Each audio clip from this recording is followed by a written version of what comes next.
Radio Afrique Santé, partenaire des acteurs de la santé.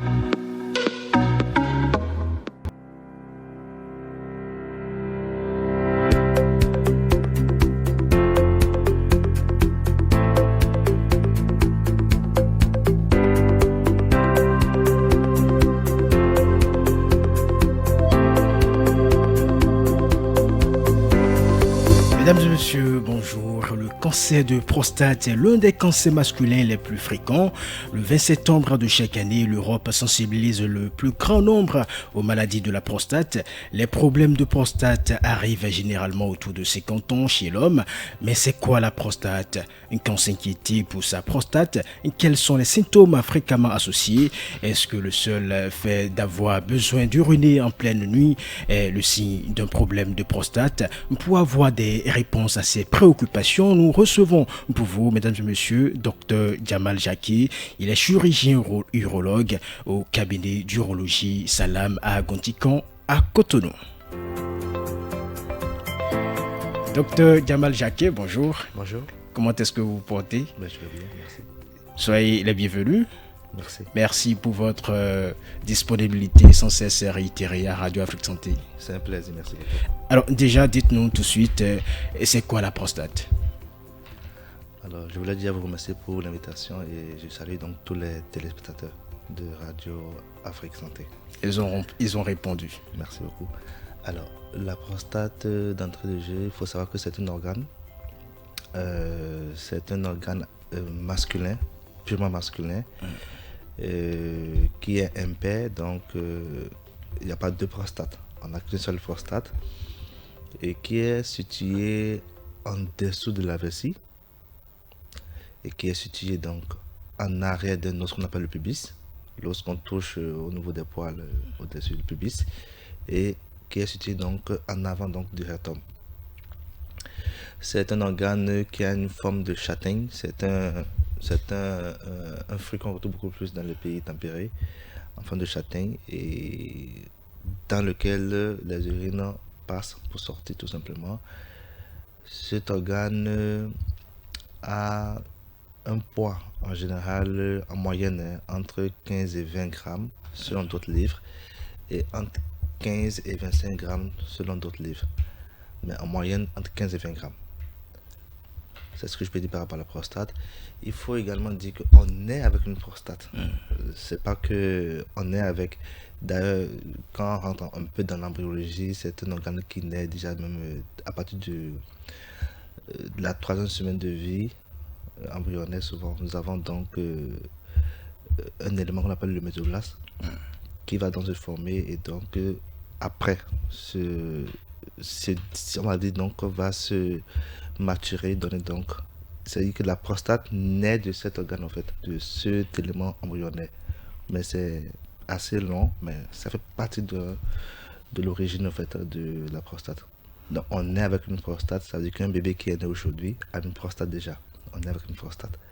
Voilà. Voilà qui est bien clair, oui. Puisque vous l'avez martelé, la prostate est un organe. Oui. Il ne faut pas confondre cela à une maladie, puisque c'est pas abus de langage qu'on dit je souffre de la prostate. Effectivement, c'est un abus de langage et on ne peut pas faire comprendre ça. D'accord. Alors, quel est son rôle? Quel est le rôle donc de la prostate? Alors, la prostate, comme fait son rôle, c'est un organe qui est au carrefour des organes, enfin, au niveau du carrefour des voies urogénitales. Alors, ce qu'il faut savoir, son vrai rôle également, en fait, il participe dans la fertilité, en fait. C'est un organe qui va produire donc un élément, c'est du sucre, d'accord, prostatique, de liquide prostatique, qui va donc se mélanger dans le spermatozoïde produit par les testicules pour former le sperme. Donc voilà un peu son rôle fondamental. Il participe à la fertilité chez l'homme, d'une part, et également il sert de chenal, il sert donc de tremplin. Les urines passent à l'intérieur de la prostate pour sortir. Donc il y a un rôle mécanique par rapport à la vidange urinaire, et il y a également un rôle par rapport à la fertilité. Voilà un peu ce que la prostate fait sur notre corps. Docteur, dites-nous, quelles sont les pathologies liées à la prostate? Alors, la prostate, comme tout organe du corps, peut être en proie à des pathologies. les premières pathologies qu'on peut avoir souvent, c'est d'abord une infection. Donc, on peut avoir une infection de la prostate qui va donner ce qu'on appelle cette infection donc va évoluer vers une inflammation. Et c'est ce qu'on appelle le mot prostatite, qui peut être de deux autres, une prostatite aiguë ou une prostatite chronique. Et ensuite, dans le processus de vieillissement de la prostate, à partir de 45 ans, 50 ans, ça dépend des cas, la prostate donc va s'hypertrophier et donner ce qu'on appelle une hypertrophie qui peut être bénigne, c'est-à-dire c'est-à-dire que le développement des cellules est assez harmonieux et va donner ce qu'on a autre chose. On aura une hypertrophie qui peut être maligne de la prostate ou que les gens appellent donc communément le cancer de la prostate. Alors, on peut également avoir ce qu'on appelle des abcès de la prostate également. Comme on a un panari, on peut avoir au niveau de la prostate également un abcès de la prostate. Donc, en gros, voilà un peu ce qu'on peut avoir comme pathologie au niveau de la prostate. Il faut notifier que quand vous parlez de l'hypertrophie, vous êtes en train de parler en termes faciles du grossissement de la prostate. Oui, c'est bien ça. D'accord. Alors, dites-nous, quels sont souvent les motifs de consultation? Alors, en consultation, les motifs de consultation sont énormes. Ça part donc déjà d'une anomalie de la miction. Je pense qu'on a fait une émission sur ça. Oui. Donc, le patient viendra se plaindre d'une anomalie de la miction qui peut être soit par rapport donc à la qualité de la miction, c'est-à-dire il vous dira docteur, j'ai l'impression que quand j'urine ça brûle, j'ai l'impression que ça picote à l'intérieur, j'ai l'impression que quand j'urine il faut que je pousse pour uriner, j'ai l'impression que la nuit quand je dors je dois me réveiller 2, 3, 4 fois, 5 fois. Il faut que je me presse pour aller faire pipi quand je sens l'envie d'uriner, ou quand je finis d'uriner, j'ai l'impression que je n'ai pas tout vidé. Autant de désagréments qu'on n'a pas lorsqu'on est très jeune, à l'âge de 15 ans, 20 ans, 30 ans en général. Donc oui, c'est souvent les motifs de consultation. Alors, des patients également peuvent venir et vous dire, attention, moi, j'ai rien de tout ça, mais la couleur de mon urine a changé. Il vous dira, j'ai vu du sang, c'est-à-dire ça change de couleur. C'est du chocolat ou c'est du sang.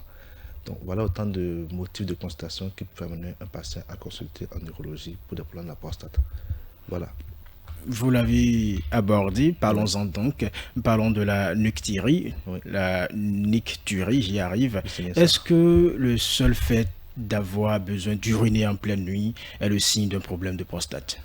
Alors, la nicturie, c'est défini comme étant une augmentation donc, de la fréquence d'uriner la nuit, tout simplement.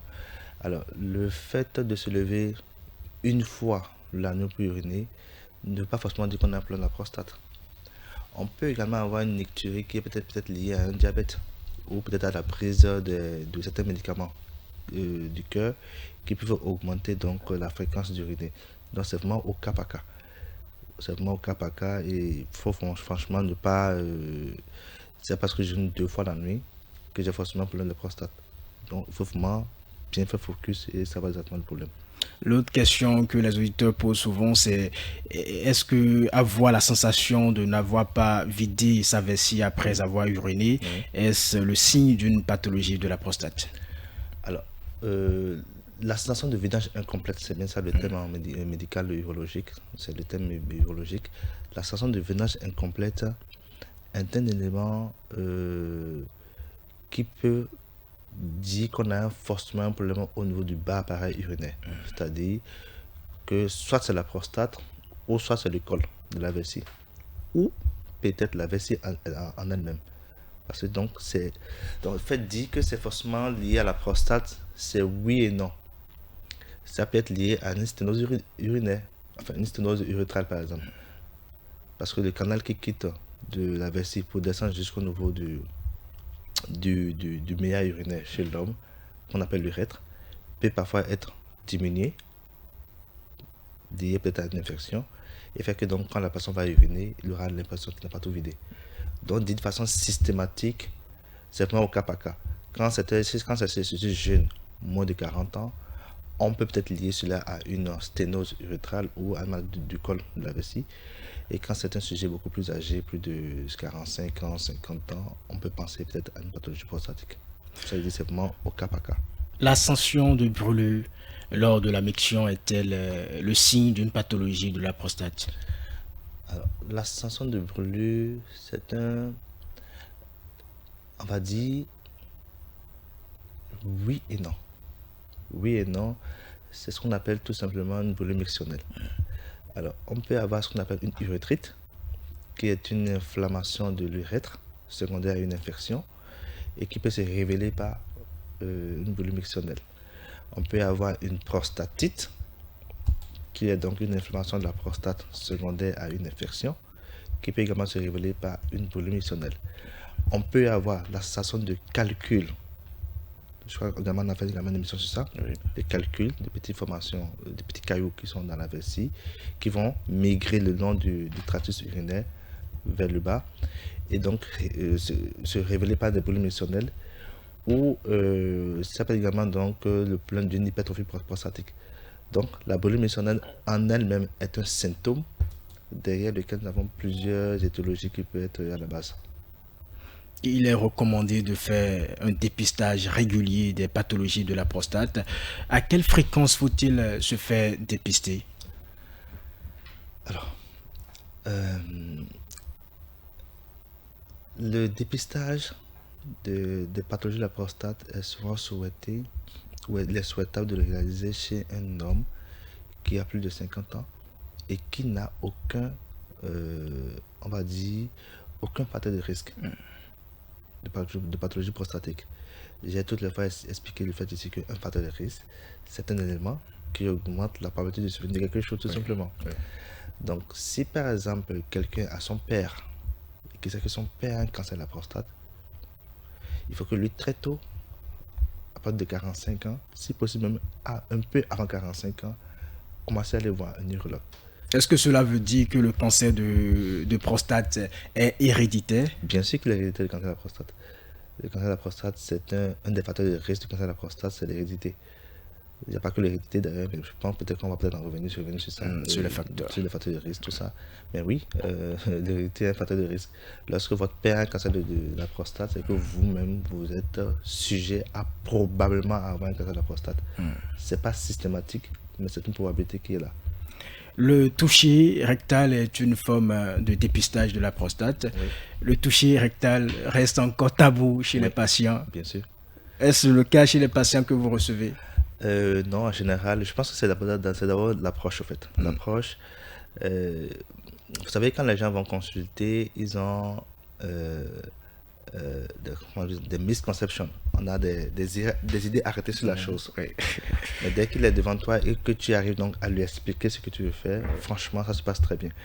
Alors, le toucher rectal, c'est un examen banal et important dans l'examen clinique du patient qui consulte un neurologue, qui va consister donc à passer un doigt avec, sur lequel il y a donc de gants, à mettre un lubrifiant et à passer tout simplement par l'anus pour aller toucher la prostate. Ça ne dure pas 15 secondes et c'est pas tout douloureux. Donc franchement c'est important et c'est pour la bonne cause. C'est pour la bonne cause. Moins de 10 secondes en fait en général. Est-ce qu'il y a des troubles érectiles qui peuvent révéler des problèmes prostatiques? Bien sûr. Bien sûr il y a une corrélation entre les troubles érectiles et la prostate en elle-même. Alors ce qu'il faut savoir, tout à l'heure j'ai dit que c'est un organe qui est comme en forme de châtaigne. Elle fait environ entre 15 et 20 ou 25 grammes en général, mais lorsqu'elle va grossir, va prendre du poids, 30 grammes, 50 grammes, 60 grammes, et même plus. J'en ai vu jusqu'à 487 grammes. La plus grosse que j'ai vue faisait 487 grammes. Et ça reste où? C'est encore. Et aujourd'hui, il va très bien le patient. Et j'ai dû l'opérer, mais bon, il va très bien d'ailleurs. Alors, ce qu'il faut savoir, la prostate, nous avons ce qu'on appelle une capsule. La capsule, c'est un tissu assez fort, enfin on va dire, je ne sais pas comment expliquer, mais bon, ça couvre la prostate. Derrière ce tissu, qu'on appelle la capsule, nous avons ce qu'on appelle des nerfs de l'érection. Les nerfs de l'érection font corps en fait, à la prostate. Donc lorsque donc, la prostate va grossir, elle pourrait un peu comprimer tant soit peu ses nerfs et donc donner des troubles érectiles chez des patients. Donc oui, on peut avoir une corrélation entre les troubles érectiles et la prostate. Ça ne veut pas dire que tout trouble érectile égale forcément prostate. Parce que ce qu'il faut savoir en général, l'érection, c'est le miroir du cœur. C'est notre jargon. Donc dès qu'un homme commence à avoir des symptomatologies par rapport à l'érection, c'est qu'en général, on aime toujours aller questionner donc le cœur et les vaisseaux. Donc, je veux bien, donc, il ne faut pas que l'on dise, j'ai un problème d'érectile, docteur, c'est la prostate. Il faut donc fouiller. On a plusieurs pathologies. On peut avoir le diabète, on peut avoir donc une insuffisance rénale, on peut avoir des pathologies neurologiques, on peut avoir des maladies au niveau des corps caverneux. Donc, c'est au cas par cas. D'où l'importance, dès qu'il y a donc ce besoin, de voir un spécialiste qui est l'urologue, qui pourra donc faire un petit point, vous dire, ah non, vous, c'est telle chose, vous, c'est telle chose. En dehors des troubles de l'érection, est-ce que autre chose également peut révéler des problèmes prostatiques? Oui, c'est ça que j'ai parlé tout à l'heure. C'est le motif de consultation. Quelqu'un peut venir vous dire, voir à l'âge de 55 ans, vous dire, écoutez, moi, à la maison, je ne bande plus très bien. Ça, je vois à la maison, je ne bande plus très bien. Et vous allez les amener, vous rendre compte que c'est peut-être lié à sa prostate. Voyez-vous? Donc, pour des pathologies de la prostate, ce n'est pas que l'érection. On peut avoir ce qui dépend des troubles urinaires du bas appareil urinaire, qui sont les motifs les plus fréquents, en général. Dont j'ai cité la nuturie, la dysurie, le genturie, la sensation de visage incomplète, la boulimie mictionnelle, tous ces signes dont j'avais parlé tout à l'heure. Docteur, il n'est pas rare d'entendre dire que avoir des rapports sexuels réguliers réduirait le risque de cancer. Est-ce qu'il faut prendre ces arguments avec beaucoup de pincettes? Alors, sur cette question, on n'a pas un consensus. Il n'y a pas un consensus. J'ai des collègues qui pensent que oui. Alors, il y a une étude qui a été faite aux États-Unis et qui a donc dit que oui, le fait d'augmenter le nombre de rapports sexuels pourrait réduire la probabilité de survenue d'un cancer de la prostate. C'est dit, c'est des érudits, c'est un panel un truc assez sérieux. On ne peut pas mettre ça on peut pas donc balayer ça donc d'un revers de la main. Non. Mais à ce jour, on n'a pas un consensus sur ça. Donc oui, c'est dit. D'une façon consensuelle, on n'a pas encore ça. Donc je ne jette pas donc cette hypothèse qui dit que augmenter le nombre de rapports sexuels pourrait diminuer la probabilité de survenue du cancer de la prostate. Docteur, parlons à présent des facteurs de risque des pathologies prostatiques. Alors, quand on parle de facteurs de risque, pathologie prostatique, je vais d'abord commencer par les pathologies prostatiques. Je pense qu'on a donc dit tout à l'heure qu'on peut avoir ce qu'on appelle une infection de la prostate. Oui. Qui conduit donc à la prostatite. Très bien.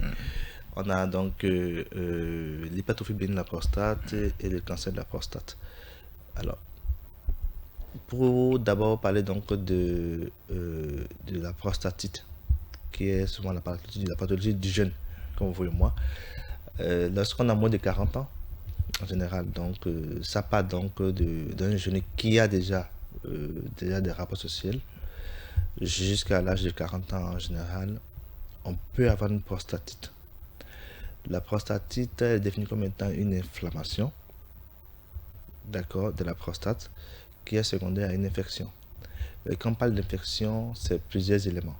On peut avoir des infections d'origine virale, d'origine bactérienne, d'origine mycosique, voyez-vous. Donc, lorsque par exemple un patient ou un jeune patient fait des rapports sexuels non protégés avec une partenaire inhabituelle, il peut arriver donc qu'il contracte donc une infection qui pourrait être donc une IST, et cette IST donc va se révéler donc par une boulimie mictionnelle qu'on va traiter. Mais souvent, ce que les gens ne savent pas, c'est que c'est des pathologies, la boulimie mictionnelle est la complication aiguë.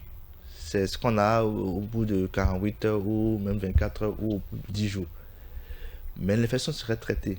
Mais ça pourrait évoluer plus tard dans le temps à une pathologie chronique. Donc, on parle donc de prostatite. Et donc, quand on parle de prostatite, nous avons deux types. La prostatite aiguë et la prostatite chronique. Okay. Quand nous avons une prostatite aiguë, c'est un jeune patient qui peut-être comme j'ai dit, donc rapport social partenaire inhabituel, non protégé, viendra vous consulter pour dire, docteur, voilà, je chauffe, quand j'urine ça brûle, sérieusement, j'ai l'impression que je ne vide pas complètement, je pousse, et avec donc votre interrogatoire plus poussé, vous allez donc comprendre donc que ce patient souffre d'une prostatite tout simplement. Dans ce cas, ce qu'il y a de fait, c'est tout sauf déjà le faire une touche rétale. Parce qu'il faut franchement que le patient puisse vous dire exactement ce qu'il a. La fièvre n'est pas égale forcément à prostatite. Ça peut être un palu, ça peut être une fièvre typhoïde, ça peut être une otite, ça peut être une bronchite. Mais dans le contexte, quand c'est un garçon qui vient vous voir, il fait de la fièvre, et que vous avez bien poussé votre interrogatoire, jusqu'à ce que vous compreniez qu'il a eu un rapport social inhabituel, avec une partenaire inhabituelle non protégée, on peut penser à la prostatite. Donc dans ce cas, il y aura donc des prélèvements donc, qui vont se faire. Le premier prélèvement qu'il faut faire, c'est ce qu'on appelle un ECBU, c'est l'examen cytobactérique des urines, à la recherche donc d'un gemme. Et j'oubliais donc ce patient pourra parfois vous dire, écoutez, j'ai l'impression que j'ai un liquide blanc qui sort de mon pénis. Ça s'appelle donc la prostatorée, tout simplement. Donc, dans ce cas, on fait des prélèvements qui peuvent donner des prélèvements urétrales. On fait donc des prélèvements par rapport à la virologie, hépatite B, chlamydia, syphilis, tout ça. Et donc, l'urologue va mettre en banc un traitement à l'aveugle.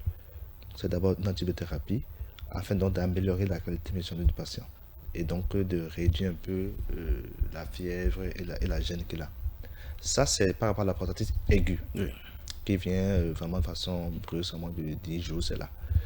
Nous avons, quand parfois la prostatite aiguë passe, quand elle est traitée, ça se passe bien. Parfois, elle peut être traitée et pas forcément bien traitée. Il va mieux, mais ce n'est pas bien traité. Il est allé à la pharmacie, il a pris des médicaments, donne-moi telle chose, je sens telle chose. Il a l'impression que ça va mieux, mais ce n'est pas bien traité. La maladie donc va évoluer dans le temps et donc donner ce qu'on appelle une prostatite chronique. Et la prostatite chronique, c'est une pathologie silencieuse qui ne fait pas de bruit.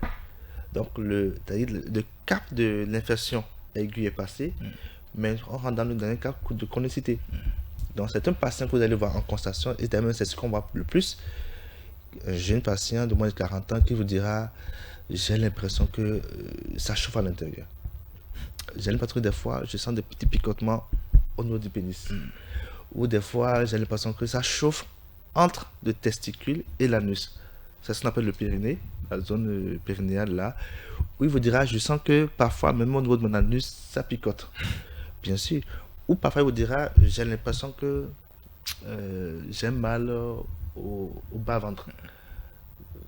Le bas-ventre, c'est-à-dire la zone juste entre le pubis, là, j'ai mal là. Autant de symptomatologies qui peuvent amener un patient qui est dans la phase de la chronicité à consulter.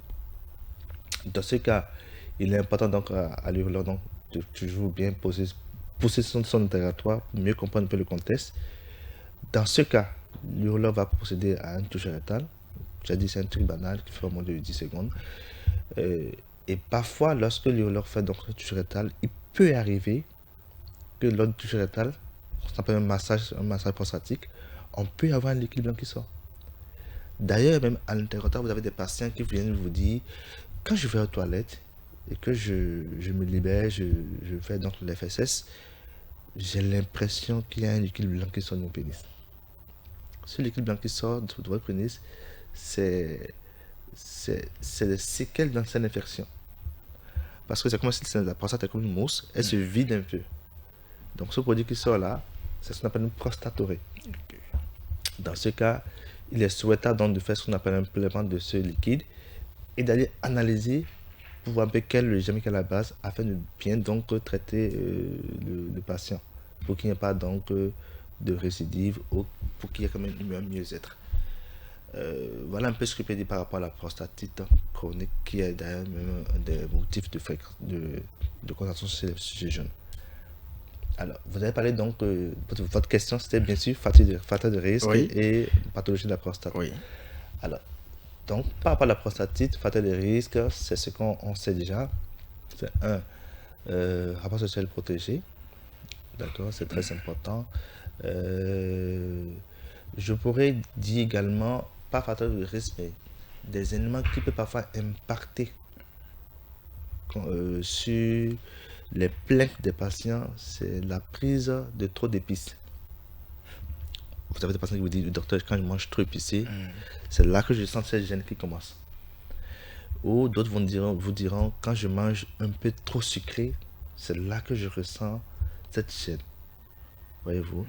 Donc, les épices, tout ça irrite l'uréthélium, donc au niveau de la vessie et également au niveau de la prostate.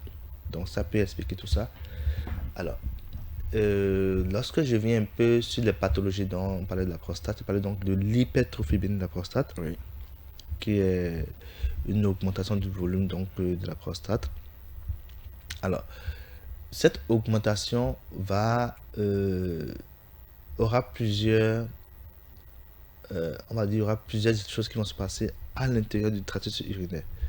La première chose, c'est que j'imagine que j'étais tout petit et je grossis. Quand je grossis, il y aura une résistance. C'est comme si le corps va dire, tiens, pourquoi toi tu grossis? Je veux que tu résistes un peu, je veux pas que tu grossisses. Donc on aura une résistance canalaire. Et cette résistance fera donc que quand la personne va uriner, il y aura soit le flux n'est pas très bon, soit il est émaillé. Il vous dira quand j'urine en 2G, ou ça sonne de façon un peu bizarre. Tout ça c'est lié de fait à la résistance. Alors, donc par rapport à l'hypertrophie bénigne de la prostate, le vieillissement de l'homme est un processus naturel. On ne peut pas empêcher quelqu'un de vieillir. C'est une chose. On était tous petits. Aujourd'hui, on a âgé. Donc, oui, c'est un processus donc de la vie. Donc, on ne peut pas empêcher quelque chose inévitable de la vie. Donc dans ce processus, la prostate va grossir quand le bébé va grossir. Et quand elle va grossir, donc, elle va agir un peu sur le canal urinaire et donner tous les trucs dont j'ai parlé par rapport à la nicturie, le fait de pousser pour uriner, le fait de voir un peu qu'on a l'impression que l'urine est changée, parfois le fait d'attendre un peu trop longtemps quand on va aux toilettes, vous voyez des gens qui viennent uriner, mais vous attendez, d'attendre trop longtemps, ou le fait de sentir des brûlures, tout ça sont des signes qu'on peut avoir au cours d'une hypertrophie bénigne de la prostate. Alors, par rapport à ça, quels sont les facteurs de risque en général? On n'a pas réellement de facteurs de risque en tant que tel, mais on s'est rendu compte que lorsque la personne a une bonne hygiène de vie, éviter le gras, lorsqu'il fait du sport, le fait de rester trop longtemps assis, lorsqu'on fait toutes ces petites choses-là, on peut réellement réduire un tant soit peu la survenue de l'hypertrophie bénigne de la prostate. C'est pas de réduire. Ou si c'est que ça devient demain, je prends un exemple, en faisant tout ça, ça peut devenir dans 5 jours. Je ne sais pas si vous voyez. Oui. Ça viendra. Mais ça va prendre un peu plus de temps. Si on essaie donc d'organiser sa vie en ayant donc une très bonne hygiène de vie. Alors, la pathologie de la prostate, au fait qu'il y a plus de facteurs de risque, c'est le cancer de la prostate. Et donc, c'est sur ça même que j'ai plus m'appesantir. Oui. Alors, on s'est rendu compte que pour un cancer de la prostate, le fait d'être noir, c'est un facteur de risque. D'être noir africain ou bien noir africain. Avoir le teint noir ou bien je n'ai pas compris. Noir africain. D'accord. Un facteur de risque du cancer de la prostate. C'est-à-dire que le sujet leucodème, le blanc, fera moins de cancer de la prostate que le noir. Ah bon? Bien sûr, c'est une étude parce que tout part de l'observation. Oui. En général, en médecine, c'est pour ça que c'est la santé publique est là. Ça part de l'observation. C'est quoi cette discrimination prostatique, si je peux me le permettre? On va dire c'est une discrimination naturelle, on va dire, de la vie. Donc, l'homme noir fait plus de cancer de la prostate que l'homme blanc. Et l'homme blanc fera plus de cancer de la prostate que le japonais. Mais on s'est rendu compte quoi? Que lorsque on prend, je prends l'exemple, on prend un japonais qui vit au Japon, il fera moins de cancer de la prostate que le blanc. Mais si on prend un japonais qui vit aux États-Unis, qui va donc s'habituer au fast-food, tout ce qui est gras, la vie, tout ça là, ce Japonais fera plus de cancer de la prostate que le Japonais qui reste au Japon. D'où parfois le contexte environnemental et de l'alimentation peut parfois impacter sur cette pathologie. Le deuxième facteur de risque dont il faut parler, c'est l'âge. C'est l'âge. Lorsqu'on a plus de 50 ans, on peut avoir un cancer de la prostate. Mais plus on évolue autour de 50, disons 60 ans, 65 ans, 75 ans, 70 ans, on a plus de cancer de la prostate. De vieillissement. Alors, c'est toujours des observations qu'on fait. Lorsqu'on prend par exemple, il est arrivé que donc on ait pris des personnes qui avaient plus de 75 ans d'âge et qui sont décédées d'autres choses carrément. Je prends l'exemple, ces personnes sont peut-être décédées de mort naturelle à la maison, il s'est endormi, il s'est plus relevé, ou il a eu un accident de la voie publique, il est mort, ou un arrêt cardiaque, ou d'autres choses. Et qu'on a allé prendre leur prostate, qu'on a ouvert, qu'on a checké pour voir s'il y avait un cancer, un arbre de cancer. Donc ces personnes ne sont pas mortes de cancer de la prostate, mais elles sont mortes d'autres choses. Donc plus on prend de l'âge, et plus on en pourra avoir un cancer de la prostate. Donc l'âge, je parlais donc de la race. Il y a l'hérédité, et ça on vient de parler de ça. Et ça c'est surtout au premier degré. Lorsque vous savez que votre père a un cancer de la prostate, aujourd'hui c'est que vous vous dites attention, je peux également avoir un cancer de la prostate. Et pour ça il faut dépister très tôt. On s'est rendu compte qu'il y a une corrélation entre le cancer du sein et le cancer de la prostate. Donc ce n'est pas que la prostate aujourd'hui. Si votre maman a eu un cancer du sein, vous le garçon, qui est son garçon, il faut déjà très tôt commencer à aller checker pour voir si vous n'aurez pas un cancer de la prostate. Je ne sais pas si vous voyez un peu tout ça. Donc voilà, et également on s'est rendu compte que ce qu'il faut savoir c'est que la prostate est un organe qui aime l'hormone en fait. L'hormone mâle qui fait de nous des garçons, on a des barbes, on parle comme des hommes, et qu'on a donc la silhouette d'un homme, c'est la testostérone. Donc, le fait d'avoir de la testostérone dans notre sang est un élément qui peut inciter à avoir un cancer de la prostate.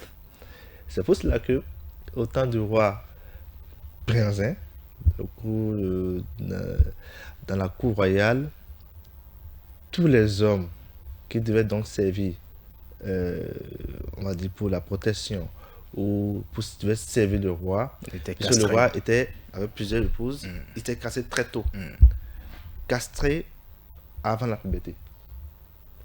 Donc, dans le cas, il n'aurait pas donc de testostérone qui passerait dans leur sang, et ces derniers n'avaient jamais eu de cancer de la prostate. Donc voilà autant d'éléments qu'on peut citer par rapport à des facteurs de risque par rapport au cancer de la prostate. Je rappelle très rapidement que le fait de castrer ces jeunes hommes-là dans le temps, vous avez dit qu'en médecine, on appelle cela orchidectomie. Nous avons justement fait une émission sur cela. L'émission est toujours disponible sur notre chaîne YouTube. Bien sûr. Alors, parlons à présent de la prise en charge des pathologies de la prostate. Alors, quand on parle de prise en charge en général en médecine, nous avons la prise en charge qui est d'abord non médicale, médicamenteuse, et la prise en charge qui est chirurgicale. D'accord? Donc, en général, le médecin, en fonction de ce que le patient a devant lui, il saura quelle est la démarche. Donc, je vais prendre un exemple tout bête. Lorsque vous avez un patient qui vient vous voir en consultation et qui fait de la fièvre, qui vomit, qui a de la nausée, céphalée, qui ne doit pas se moustiquer, on pense directement à un acéphalus, à un paludisme. Dans ce cas, le médecin aura plusieurs éléments de traitement. Il peut mettre en place des médicaments, une ordonnance médicale, ou faire des soins. Ça, c'est pour l'acéphalus. Maintenant, vous venez voir, un patient vient vous voir, il dit j'ai mal en fosse iliaque, c'est un peu dans la zone en bas là. Ça fait très mal, il fait de la fièvre, il vomit. On l'examine, c'est peut-être une appendicite. Dans ce cas, le médecin ne va pas prescrire des antibiotiques ou des antimalariques. Ça, c'est de l'appendicite, il faut opérer. Donc, en fonction de la pathologie qui est en face du médecin, nous avons plusieurs approches. On va faire donc la même chose également pour la prostate. Je ne sais pas si vous me suivez. Oui. Alors, lorsque un patient vient vous voir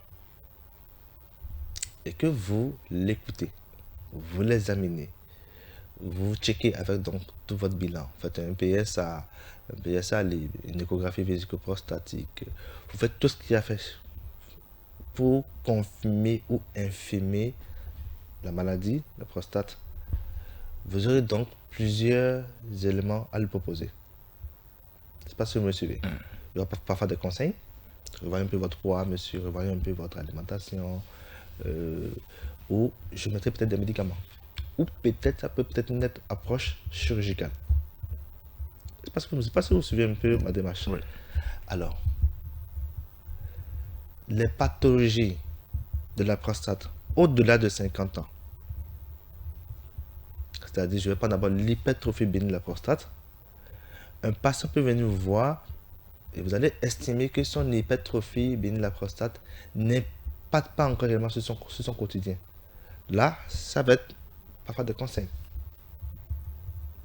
Ou parfois, on va dire, ah non, je pense que je dois vous mettre sur un traitement. Donc, parfois, on met des médicaments. On a plusieurs types de médicaments qu'on peut mettre, pour lesquels je ne veux pas me mettre à ennuyer un peu les téléspectateurs. Mais oui, on peut mettre des médicaments quand il s'agit d'une hypertrophie de la prostate. Lorsqu'il s'agit d'une hypertrophie de la prostate qui est compliquée, c'est-à-dire que je prends un exemple. Vous avez un patient qui me voit plus de 50 ans ou 60 ans qui vous dit écoutez, l'urine est bloquée. J'urinais, mais hier c'est bloqué, on m'a mis une sonde. On enlève 3-4 jours après, c'est encore bloqué. Ou que ce monsieur, quand il urine, c'est du sang qui va tout le temps. Ou il fait des infections tout le temps. Ça passe donc à une phase de complication. Dans ce cas, l'urologue est appelé à opérer. Je vais prendre un exemple terre à terre pour vous expliquer. J'ai reçu, il y a 72 heures dans mon cabinet, un jeune de 47 ans, 47-48 ans, il devait pas au Bénin, qui depuis environ 3 ans se plaint de troubles urinaires, c'est-à-dire il fait pipi plusieurs fois la nuit, il a vu des médecins hors du Bénin qui avaient proposé, après donc examen, échographie, tout ça, de lui faire une opération chirurgicale. Il est très jeune là, donc il ne l'a pas accepté. Il vient me voir, ce patient, pour uriner, il a tendance, il crie pour uriner. Je l'ai vu passer uriner, il poussait pour uriner. Pipi. Il a de l'hémorroïde. Et quand l'urine va descendre, tous ces éléments que je viens de citer sont des éléments de complication. Il est candidat à une opération. Quel type d'opération?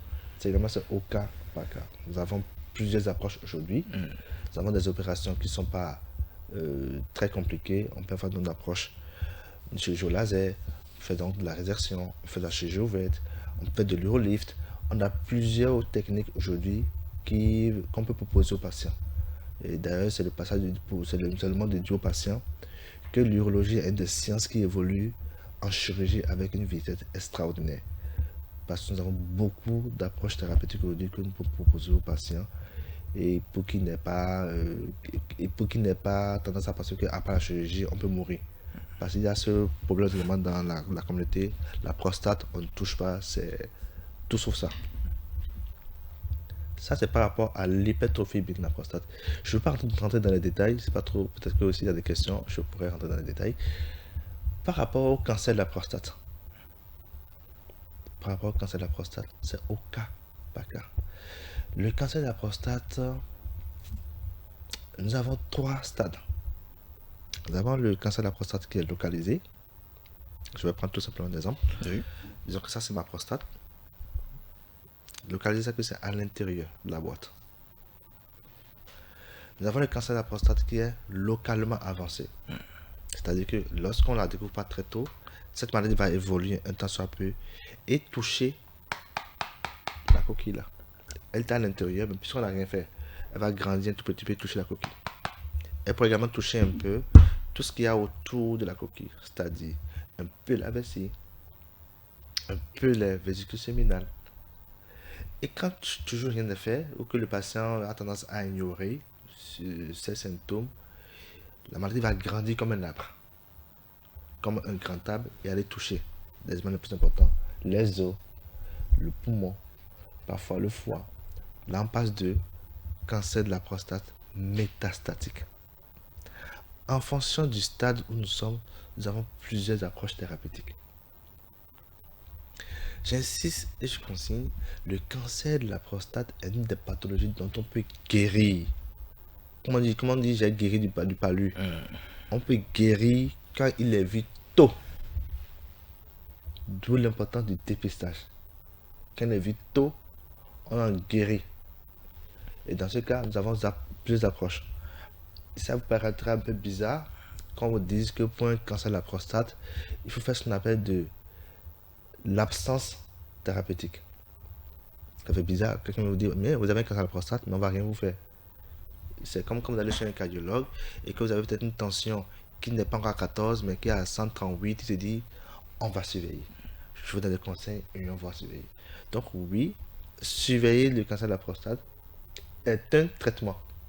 Ce n'est pas de la médicament, mais on vous surveille. Donc, nous avons ce qu'on appelle l'abstention thérapeutique, nous avons ce qu'on appelle la surveillance active. En fonction du type de cancer, on peut se mettre à dire, mais ça, il faut surveiller ça pour ne pas avoir de façon rapprochée. L'urologue peut proposer ce qu'on appelle une prostatectomie radicale. Elle va consister à aller enlever toute la prostate et la coquille. C'est comme un œuf. Parce que la prostate, c'est comme l'œuf, c'est comme il y a la coquille, il y a le blanc de l'œuf. Donc, c'est comme si l'urologue va enlever toute la coquille. On prend toute la maladie et on enlève tout simplement. Il y avait ensuite, nous avons ce qu'on appelle parfois, en fonction également du type quand c'est localisé, là on parle du cancer de la prostate localisé, nous avons ce qu'on appelle la radiothérapie. Donc c'est d'envoyer donc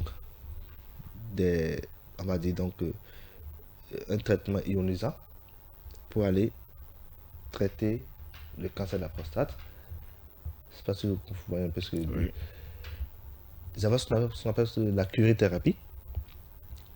Qu'on ne fait pas au Bénin ici, on en fait en Afrique du Sud, assez cher et également c'est au cas par cas parce qu'en fonction du volume de la prostate, on va aller mettre de petits grains au niveau du cancer, la zone cancéreuse, que ces petits grains vont détruire la maladie.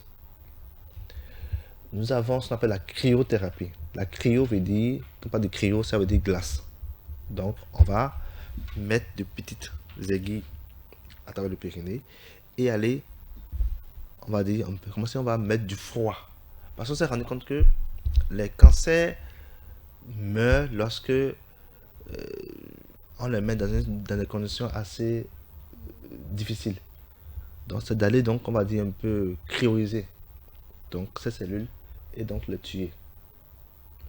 Tout ça n'est pas forcément réalisé au Bénin. Il ne faut pas la cryothérapie au Bénin, il faut pas la cryothérapie en Afrique du Sud, oui. J'ai eu des patients qui sont en Afrique du Sud. Ça, c'est pour ce qui est du cancer de la prostate localisé. Lorsque on retrouve peut-être le patient à un stade un peu avancé, c'est-à-dire localement avancé, on aura donc le choix entre la chirurgie, c'est-à-dire la prostatectomie radicale, en fonction de l'âge du patient et de ce qu'on appelle l'espérance de vie. Parce que vous n'allez pas proposer une prostatectomie radicale à un patient qui a 85 ans, 90 ans. Il n'y a aucun intérêt. Mais s'il a 50 ans, le conseil qu'il est encore jeune, fort pour travailler pour la société, on peut lui proposer cela.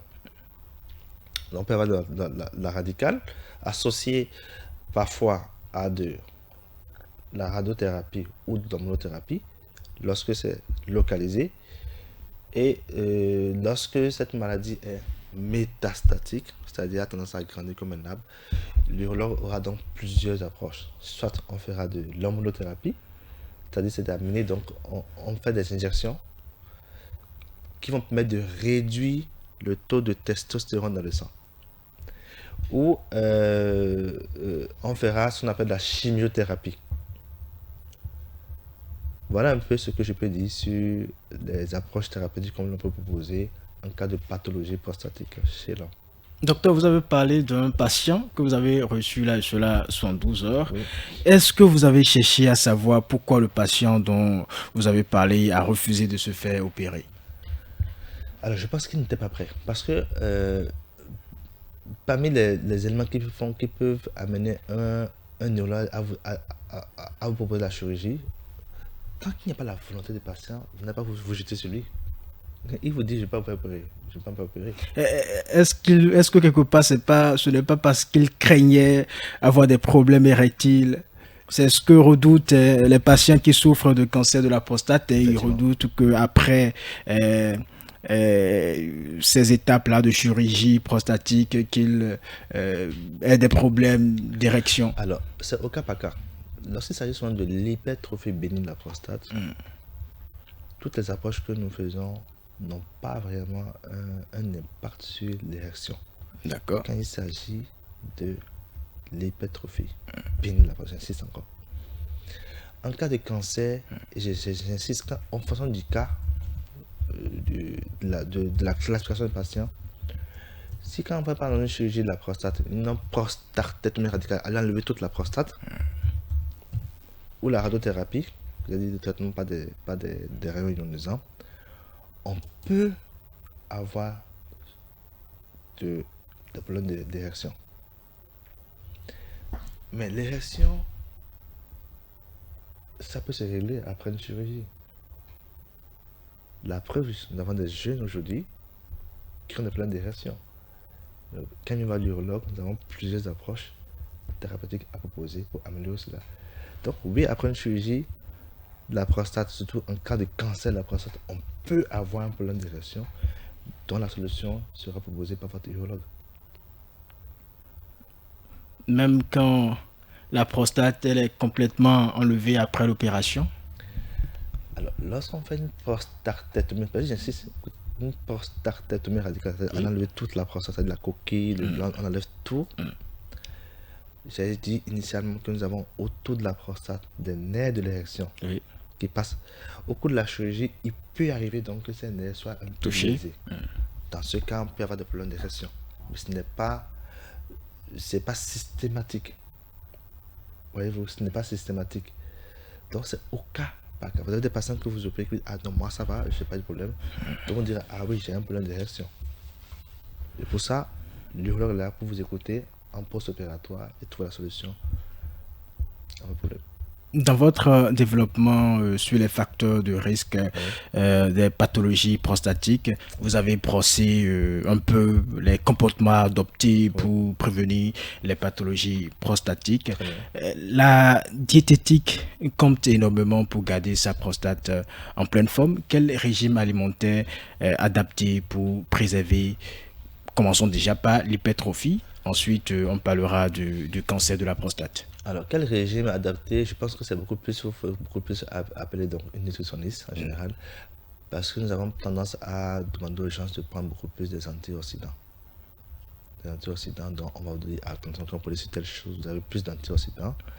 Enfin, la tomate c'est riche, c'est assez en antioxydants, c'est connu. Écoutez, manger léger, réduisez un peu l'huile, tout ça. Donc, dans d'autres pays, même pour la chirurgie de la prostate, en Italie par exemple, nous avons des spécialistes de la nutrition qui vous accompagnent avant, pendant l'opération et après. Donc, on n'a pas encore atteint ce niveau ici au Bénin, mais oui, il faut savoir que la prise d'antioxydants peut réduire, peut freiner, mais ça n'empêche pas. Parce que si c'est dit, c'est génétique, si c'est dit que tu auras ça, tu l'auras. Tu vas prendre tous les antioxydants qui existent là. Si c'est écrit, c'est que tu l'auras. D'où le plus important, le dépistage. J'insiste sur ça, le dépistage. Très tôt, 45 ans, allez voir un neurologue, docteur, je suis venu voir comment ma prostate se comporte. Il vous examine, il demande le bilan, il réalise, il revoit, il fait le point. Et ceci, l'idéal, c'est une fois par an. Quand vous avez plus de moyens, allez à 2 fois par an, pourquoi pas. Mais l'idéal, 1 fois par an, ça suffit. Docteur, est-ce qu'il y a une vitamine protectrice, donc j'y arrive, pour la prostate? Alors, dans la littérature, nous avons la vitamine E a été donc citée comme étant un élément assez protecteur pour la prostate. Voilà, donc oui. L'activité physique est également un moyen de prévenir la prostate, n'est-ce pas, docteur? L'activité physique est très importante pour donc tonifier donc le périnée et dans ce cas donc dégraisser le corps, et un temps ça peut réduire donc la probabilité de survenue d'un cancer de la prostate. Donc oui, faire de l'activité physique est bien, mais venir en constatation est également autre chose. On peut faire de l'activité physique et avoir un cancer de la prostate. D'où j'insiste sur ça. Nous avons la prévention. La prévention, c'est tout ce qu'on dit, activité physique, l'alimentation, tout ça. Oui, pour tout ça. Mais le plus important, c'est de consulter son neurologue pour faire un peu le point. Vous l'avez dit, l'activité physique est également un moyen de prévenir les maladies de la prostate. Pourtant, des urologues ont trouvé récemment que faire du vélo pourrait avoir des impacts sur la prostate. Ça, c'est une étude par rapport à des j'ai lu ça. Je le prends avec pincette. Ça, je vous dis, c'est pas un truc... Tout à l'heure, je vous ai dit quelque chose. J'ai dit que lorsque vous en faisant de la sédentarité, vous mangez gras, vous êtes assis devant la télévision, vous ne faites pas de l'activité physique, c'est pas bon pour la prostate. Pas seulement pour la prostate, mais pour le cœur et tout ça. Donc, le fait de rester assis longtemps, c'est pas bon pour la prostate. Alors, ceux qui font du vélo, ils font du sport en général. Vous restez 3 heures, 4 heures de temps à pédaler un vélo, et c'est votre travail, c'est votre job. Donc, c'est comme si tu es assis sur un peu le périnée. Donc, je peux comprendre cette démarche pour dire que celui qui fait du vélo peut avoir plus qu'un cancer de la prostate. Mais j'insiste, ce n'est pas systématique. Docteur, les 45 minutes sont déjà passées. Qu'aviez-vous à dire en guise de conclusion? Alors, en guise de conclusion, je souhaiterais donc que nos téléspectateurs et donc les familles ou ceux qui nous suivent de faire confiance à un spécialiste. Lorsque vous avez des soucis de santé côté la sphère urinaire ou génitale chez l'homme, je vous prie de ne pas aller directement en pharmacie pour vous procurer des médicaments. C'est-à-dire de l'auto-traitement là, non. C'est d'aller consulter soit un médecin généraliste dans la zone où vous habitez. Et si vous avez la chance qu'il existe des urologues dans la région ou dans la zone, d'aller consulter tout simplement un neurologue pour faire un peu le point. J'insiste, le cancer de la prostate est une des pathologies dont on peut guérir quand le cancer est vu tôt. Merci à vous, docteur. Merci. Vie sexuelle et pathologie de la prostate, quel lien? C'était le thème de ce numéro de En Thème Facile. Et pour en parler, nous avons reçu pour vous Dr Jamal Jackie, il est chirurgien urologue au cabinet d'urologie Salam à Agontikon, à Cotonou, ici au Bénin donc. Mesdames et messieurs, merci de nous avoir suivis. À très vite sur Radio Afrique Santé.